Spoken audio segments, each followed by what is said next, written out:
अस्सलामुअलैकुम। आज हमें मैथमेटिक्स में नई एक्सरसाइज स्टार्ट करनी है और उससे पहले हमें रूल्स ऑफ डिविजिबिलिटी पता होनी चाहिए। अब रूल्स ऑफ डिविजिबिलिटी क्या है, ये हमें हेल्प करता है फाइंड आउट करने के लिए कि कौन सा नंबर किससे डिवाइड होता है, और बिना कुछ किए डायरेक्टली हम बता सकते हैं कि ये नंबर डिवाइड होता है। जैसे यहाँ पे 2 दिया है, 5 दिया है, 10 दिया है। अब आपके पास कोई एक नंबर दिया होगा, मान लो 24 दिया है, तो आप डायरेक्टली बता सकते हो क्या 24 2 से डिवाइड होता है या नहीं होता है। ठीक है, तो ये किससे हमें पता चलता है? ये हमें रूल्स ऑफ डिविजिबिलिटी से पता चलता है।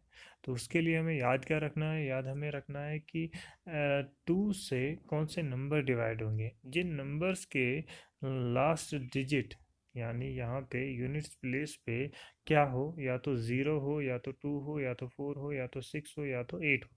अगर यूनिट प्लेस पे किसी भी नंबर के इनमें से कोई भी एक होगा तो दैट मीन्स वो 2 से डिवाइड होगा। ठीक है, डिवाइड करने की ज़रूरत नहीं, डायरेक्ट आप बता सकते हैं। वैसे ही 5, यहाँ किसी भी नंबर के यूनिट प्लेस पे 0 या 5 हो तो दैट मीन्स वो 5 से डिवाइड होगा। किसी भी नंबर के यूनिट प्लेस पे 0 हो तो दैट मीन्स वो 10 से डिवाइड होगा।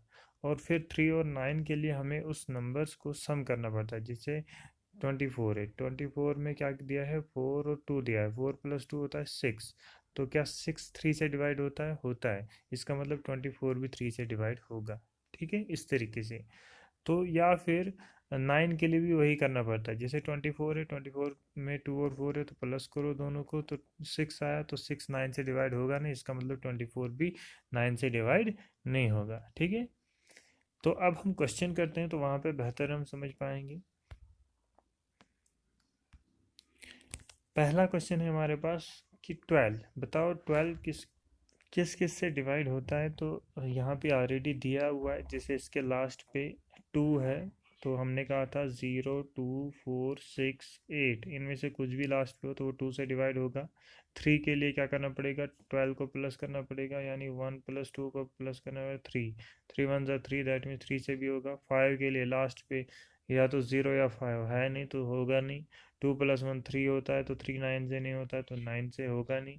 10 के लिए यूनिट प्लेस पे 0 होना चाहिए, तो है नहीं, तो इसका मतलब यहाँ पे भी क्रॉस। ठीक है, अब एक और देखते हैं हम। 15 है, तो 15 को लास्ट पे क्या है? 5 है, तो यहाँ इनमें कोई भी 5 नहीं है, दैट मीन्स ये 2 से नहीं होगा, तो क्या करोगे? क्रॉस।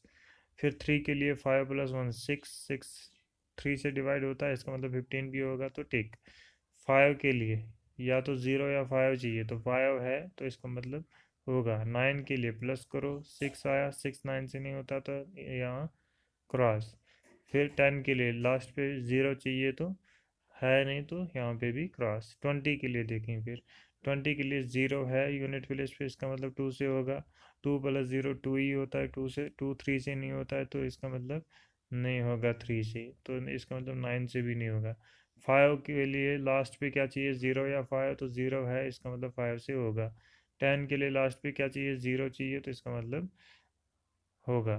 ठीक है, तो इसके लिए आपको क्या करना पड़ेगा? आपको डिविजिबिलिटी रूल्स याद रखने पड़ेंगे। यहाँ पे जो दिए हुए हैं कि लास्ट पे क्या होना चाहिए, तो 2 से डिवाइड होगा। लास्ट पे क्या होना चाहिए, तो 5 से डिवाइड होगा। और 10 से डिवाइड, और 3 के लिए और 9 के लिए प्लस करना है उसको, जैसे मैंने यहाँ पे करके दिखाया है। बाकी के पार्ट आप खुद ट्राई करेंगे। Thank you.